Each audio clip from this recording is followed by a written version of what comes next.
நானும் ரொம்ப நாளா பாத்துனுக்குறேன். இந்த வீட்டுல எனக்கு கொஞ்சம் கூட மரியாதையே கிடையாது. நான் என்ன பார்த்தா உங்களுக்கு ஒரு வயசு பையனாவே தெரியலையா? 3 வருஷமா வீட்டுல இருக்க, ஒரு 30 அரியர் இருக்கு, ஜஸ்ட் அவ்வளவுதான். அதுக்குன்னு இந்த வீட்டுல எனக்கு மரியாதை எல்லாம் போயிடுமா? ஒவ்வொரு வீட்டுல நாய் கொடுத்தா வளர்க்குறாங்க, அது நான் வேலைக்கு போகுது. அதுக்கு தேவையானதை போட்டு என்ன சொகுசா பாத்துக்கிறாங்க தெரியுமா? டேய், அப்போ உன்னை நீயே நாயின்னு சொல்லிக்கிறியா?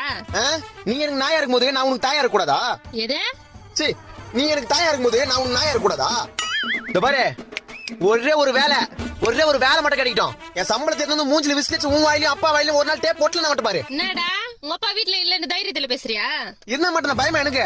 அந்த ஆள் மேல உள்ள ஆதங்கத்துல தான் எவ்வளவு நேரம் பேசினுக்குது. நான் தண்டத்துக்கு வீட்டுல இருக்கன்றதுனால வீட்டுல வரும்போது போகும்போதுல ஒரு மாதிரி பாக்குது. பக்கத்து ஆன்டியா நானு. இந்த பாரு, பொறுத்து போறதுக்கும் பயந்து போறதுக்கும் நான் ஒன்னும் சின்ன பையன் இல்ல. 24 வயசு ஆகுது. சொல்லி வை. அத அப்படியே திரும்பி சொல்லு. மட்டிக்கினாரு ஒருத்தர் இவரை காப்பாத்த